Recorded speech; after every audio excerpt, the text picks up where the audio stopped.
Hello, my name is Ed Malthouse. I'm a professor at Northwestern University of Integrated Marketing Communication. I'm also the incoming co-editor of the Journal of Service Research and the former editor of the Journal of Interactive Marketing. Today, I'd like to tell you about a special issue in the Journal of Advertising that I co-edited with Jisoo Hu from the University of Minnesota. This special issue has an editorial that Professor Hu and I wrote together, and also has 5 articles that cover different aspects of the future of computational advertising. So these 5 aspects include macro exogenous factors such as government regulation and the concerns of other stakeholders, brand-generated content, user-generated content, the future of media planning and message delivery systems, and the last article is on measurement systems, which I was also part of. Jisoo and I started our editorial with a bit of history. So how did we get to where we are today? I've pulled a definition of advertising from one of the leading textbooks. So in 1998, advertising was defined as paid, non-personal communication from an identified source using mass media to persuade or influence an audience. So I think there's a couple things that are very interesting about this definition. First off, it's non-personal. Advertising is a communication discipline. It's using mass media, and it's about persuading or influencing an audience. At the same time, there were distinct fields. So for example, direct marketing was a distinct field that had been around since the 1920s, and all individual contact points with consumers were called direct marketing back then. They weren't called advertising. What happened in the early 1990s was very important. I think the first major shock was the introduction of the internet and the browsers in the early 1990s. This was the first real example of a digital environment where consumers interact with a brand in some computer-mediated environment. After the introduction of the internet, we've seen many other applications that use the internet being introduced. So there was e-commerce, where companies started to sell their products online. Eventually, we had social media environments, mobile environments, and of course, today we have voices. So in addition to enabling one-to-one interactions with consumers, these digital environments also recorded large amounts of consumer data. So we knew much more about consumers than ever before. Hai-Rung Lee and I edited a special issue of Journal of Advertising a couple years ago that really focused in on the implications of these big data sets that came from the digital environments. The internet and these digital environments had another very profound implication, which was that consumers could create and distribute brand messages to global audiences, which really wasn't possible prior to the internet. So as an example, I remember seeing this campaign back in 2001, and it was really a watershed moment for me. This is called the "Yours is a Very Bad Hotel" example. 2 consumers had a flight delay and arrived very late at their hotel, only to find that their room had been given away. So it was the middle of the night, and these 2 people did not have a hotel room. To make matters worse, the manager at the hotel did not help them get a room. So how did they respond to this? They created a PowerPoint presentation and circulated it to all their friends. Then all of their friends sent it to all of their friends, and pretty soon this PowerPoint presentation had gone viral and was being covered in the national news sources. This was an example where user-generated content was spreading virally and creating negative brand message. And I remember at the time thinking how different this was than traditional advertising, where the marketer controlled all of the brand messages. Another landmark case in advertising was the Dove campaign for Real Beauty. This campaign started to experiment with how to use co-creation and user participation to their advantage. And so some of their early iterations of the campaign were voting on whether these women were gray or gorgeous, wonderful or withered, flawed or flawless. The stated goal of this campaign was to change the way society views beauty and provoke discussion about what is the meaning of real beauty.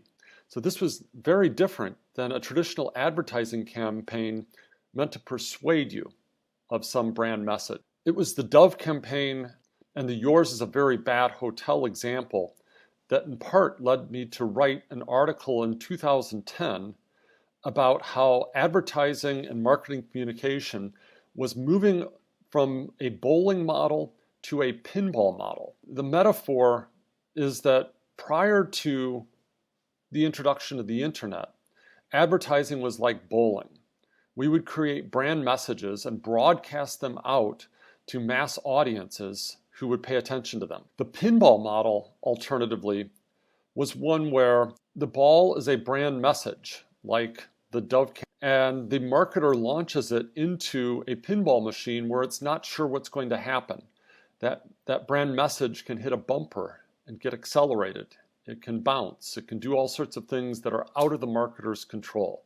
So we had moved from a world of traditional advertising in the 90s where the marketers controlled their brand messages to one where they could only participate in a discussion with consumers about the brand. It's also important to recognize that these digital environments created situations that traditional advertising was not prepared to handle. For example, in the 1990s, search engines were introduced where a consumer initiated a search and was seeking information about brands or other information.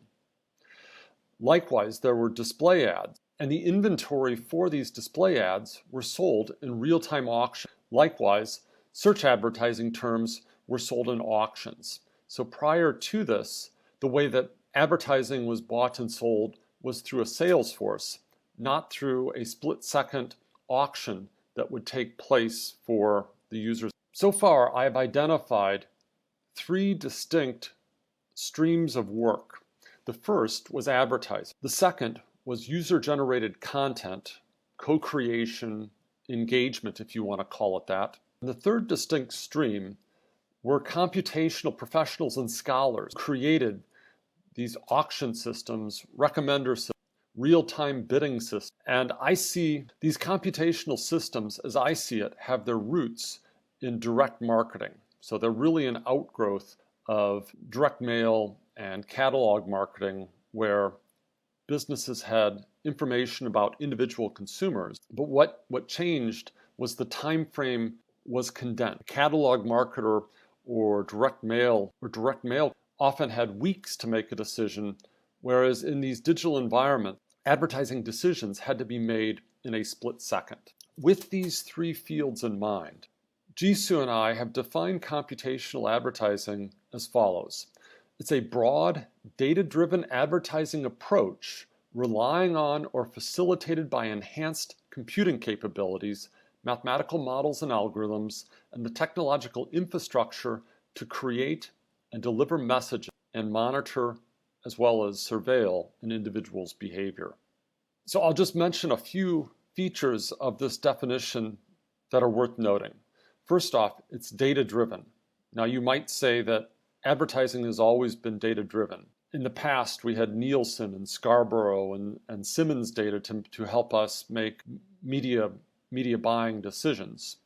The difference is today that data is available on an individual level and can inform decisions about individual exposure. These individual exposures are enhanced through computing approaches, models, algorithms, and technology. These digital environments not only create and deliver messages, but the data that's observed in these systems helps improve the system in the future. So every action that I take gets recorded in a database that's used to inform future advertising decisions to me. Jisoo and I also identified 5 characteristics that are common in computational advertising environments. So first off, they're individually addressable. This is not the mass advertising world that was discussed in Wells and Moriarty's book. They're data-driven. They're interactive. This is not about passive exposures. This is about being in a mobile environment where I can respond to a company and the company should respond in turn to my queries. It's about me creating user-generated brand messages and posting them to social media environments. A fourth characteristic is that they tend to be continuous. This is in contrast to a mass advertising exposure. So advertising has talked for years about creating an impression, an exposure to consumers. What this is about is achieving continuous interactions with consumers. So as an example, consider having a digital voice assistant like Amazon Alexa. If I have an Alexa device, Amazon is listening to everything I say and expected to respond to my queries. There are many other examples of continuous digital environments. For example, if I have an Apple Watch on, that Apple Watch is monitoring my activities and my behaviors throughout the day and perhaps even through the night. If I have a connected car, that car is monitoring my driving behaviors. The fact that I carry around this cell phone also means that Apple and my cell phone provider can know about my geographic location throughout the day. The last characteristic is that these environments tend to be very measurable. When a marketer does something, the behavioral responses can be recorded, creating big data. It's important to distinguish between targeting and personalization. Both of these terms can mean a lot of different things to different people, so I want to be very clear about what I mean by that. By targeting, what I mean is deciding which consumers should be exposed to some touch point and when they should be exposed. So this is a decision, should I show you my ad or not, and when should I show you that ad? By personalization, what I mean is modifying the advertising message to suit my personal needs. So personalization is about the message, targeting is about whether or not to make the touch point. We see computational advertising as lying in the intersection of three different fields. So the three fields are advertising, marketing, and computer science. By advertising, we mean brand or consumer-initiated communication intent on impacting people. So this is due from Dahlin and Rosengren's Journal of Advertising article in 2006. By marketing, we mean econometric models, marketing science, consumer behavior, and branding. Now I should note, for a long time there's been an intersection between advertising and marketing. So perhaps the most important part of this intersection is branding. So branding is a discipline that both marketing and advertising have cared about for many years. Another example of a field that was at the intersection of advertising and marketing is integrated marketing communication. One of the things that Don Schultz did was to integrate what advertising cared about, which was messages and media, with what marketing science scholars cared about, which is customer databases, lifetime value, and financial outcomes. Another intersection is between marketing and computer science. I would put fields like customer relationship management and direct marketing in this intersection. But what these fields were missing is advertising. So how often do you see an article on CRM or customer lifetime value or direct marketing that discusses issues around the brand, messages, and media? It's very difficult to find. And so we see the intersection of all three of these circles as being a unique field in that it cares about and considers the issues of all three disciplines. We created a figure that shows how advertising will work in the future. So external factors like consumer culture, as well as internal factors such as your organizational competencies and competitive advantages, both inform this business planning circle, where an organization will set strategic short-term and long-term objectives. With these objectives in mind, there will be strategic advertising planning as well as tactical. These activities are informed by different types of data sources. There will be data about media activities. There will be information about the brand health, consumer perceptions. These would be attitudes that would be gathered on surveys in the past. In addition to this, there will be information about users. Now, this information is often divided up into first-party, second-party, and third-party information. So first-party information is data that a firm records about its customers. Second-party data is some other firm's first-party data that a firm buys or trades for.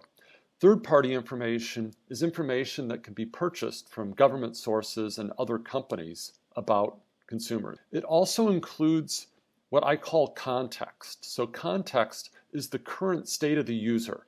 So who is the consumer with? Where is the consumer located? What sort of device is the consumer using? Why consumer in a digital environment currently? What are the motivations for that consumer? The more we can know about the consumer, the better we can target and personalize message.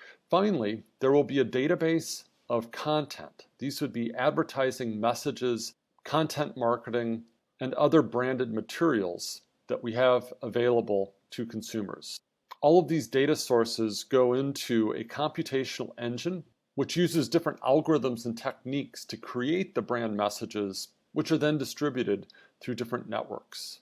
After that, the outcomes from this campaign are measured for different stakeholders and at different levels. So the most immediate outcomes that happen are actions. So if you show me an ad, did I click on it? Did I send it to social media? Did I take some other action as a consequence of seeing the advertising? Further downstream, we have measures like sales, conversion, revenue, profitability.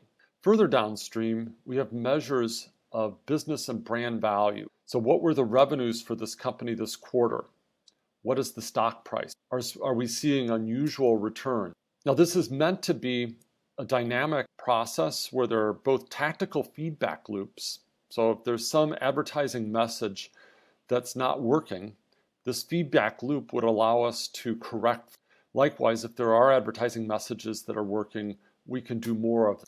There's also a strategic feedback loop that may cause us to change our advertising strategy or business strategy.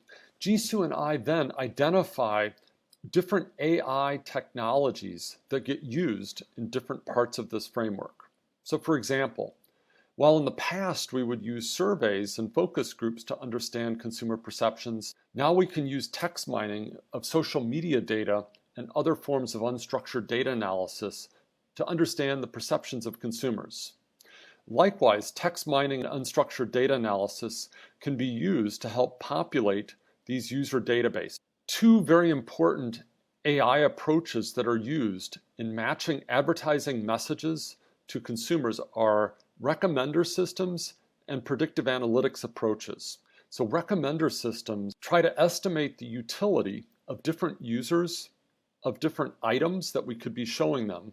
And then having estimated those utilities, the recommender systems will recommend sets of items to consumers. Predictive analytics uses statistical and machine learning models to try to predict various outcomes. For example, what is the probability that if you show me a banner ad, I will click on it? If you send me an advertising message, will I buy from it? In subscription services like cell phones, how likely is it that I will churn? If I am likely to churn, that would be a trigger event that should prompt the company to try to save the relationship. Other AI systems include guaranteed target display advertising, the real-time bidding auction systems that I mentioned earlier, and optimization models. In order to measure the outcomes from our advertising system, we need the fields of experimental design as well as econometric models when it's not possible to run good experimental design. The measurement article also identifies many measurement issues that come up in these advertising systems. For example, should we be measuring short-term events like a click, or should we be focusing on more long-term measures like conversions and lifetime value? Whenever there are multiple touch points involved, so perhaps I'm seeing multiple banner ads, and I've also seen advertisements on television, how do I attribute the value of one touch point versus the others? This is an old question, but still very important. Other age-old questions around correlation, causation, and endogeneity are important.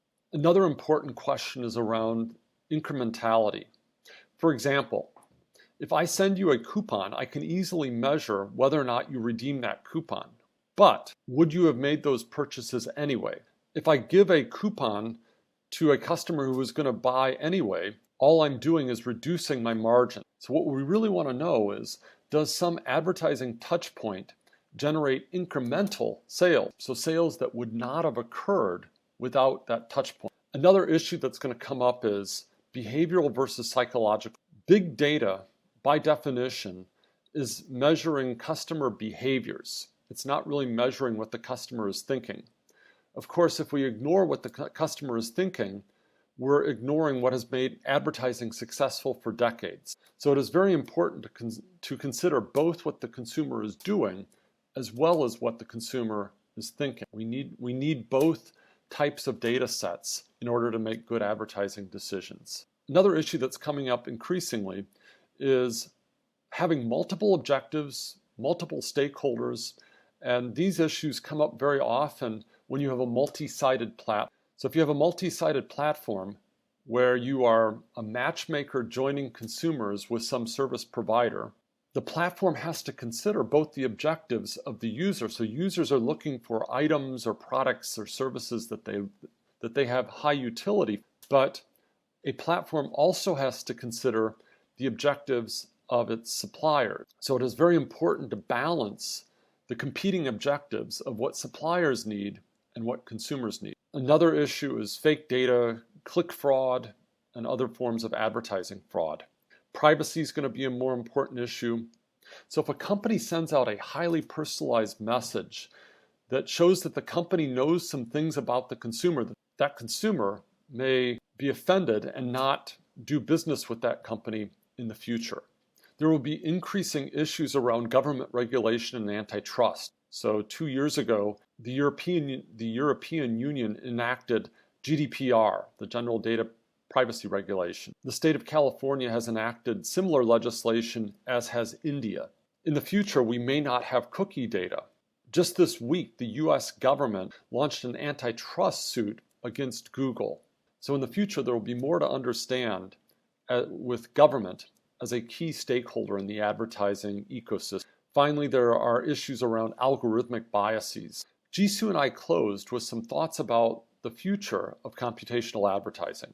We identified two dimensions. One is the level of targeting and personalization, and the other is the planning timeframe. In the future, there will be more digital environments, and the data available to advertisers will improve. So while today a company may know your previous purchases with that company, we are now seeing better measures of context. So remember, context is who, what, when, where, why, and how. Who's with the consumer? What is the consumer doing? Why is the consumer doing this? I read an article about how Amazon Alexa can detect if you have a cold through the way you are speaking. So if it hears that there are problems with your throat, it knows that you may be sick, and it can then sell you cold medication. That is one example how better data will lead to better levels of targeting and personalization. Of course, all of this is going to be driven by AI. The other dimension here is the planning frame. So while today we may have an advertising system that makes decisions about whether to make an impression,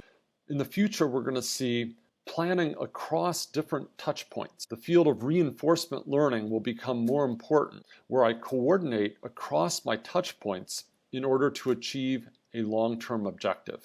Another important issue for the advertising community to address is the need for data sets and competition. These are things that have been extremely successful in other fields. So within the field of recommender systems, Netflix sponsored something called the Netflix Challenge, where they offered a $1 million prize to whoever could improve their recommendations by a certain amount. This was a very important competition for the field of recommender systems because it attracted a lot of talented scholars and practitioners to do work on recommender system problems. Recommender systems has many other sources. For example, there's the Movie Lens database, the Wiki Lens, and the Gesture database, which all provide benchmark data sets that can be used in teaching and research. The field of advertising needs similar benchmark data sets. It's not just recommender systems that does this. The field of business forecasting has similar competitions. So just this year, there was an M5 forecasting competition that offered a prize of $50,000 to the group that could forecast Walmart sales the best. Again, advertising needs these sorts of data sets and competitions to improve their methods. If you want to do work in computational advertising, Jisoo and I recommended that you study what's happening in other fields. So other fields have also been hit by the same challenges as advertising: more digital environments, large data sets, and AI algorithms. So if you study what's happening in another field, you can take some of the developments that have happened there and apply them to advertising problems. So as an example, what can we learn from the field of autonomous driving? So algorithms and methods are being used to automatically drive a car. Can we use some of those algorithms in advertising to build the type of advertising systems that drive automatically, as I mentioned in my previous slide? As another example, the field of genomics is developing AI and machine learning methods to understand what genes are associated with a disease. Those same algorithms can be used to detect what sorts of social media behavior are being linked to future purchases. Advertising also needs to become more of an interdisciplinary field where advertising scholars who have expertise, persuasion, and communications theories work side by side computer scientists and marketing science scholars to develop better computational advertising systems. In closing, I'd like to note that the same digital environments that enable personalized touch points between an individual and a company also enable consumers to shut out brand messages. It's very common for consumers to use spam filters, ad blockers, do not call lists, and other ways to keep the brand out. As these ad blocking technologies improve, brands will have to be invited by consumers into their lives, which means that advertisers are going to have to create touch points that create value for consumers. They're going to have to create mobile apps that consumers want to use. They're going to have to create content marketing products that consumers will want to read because it helps them in their lives. So what I'm really talking about here is engagement. Advertising messages will have to help consumers or they will be shut out. Thank you for your attention, and I look forward to your questions.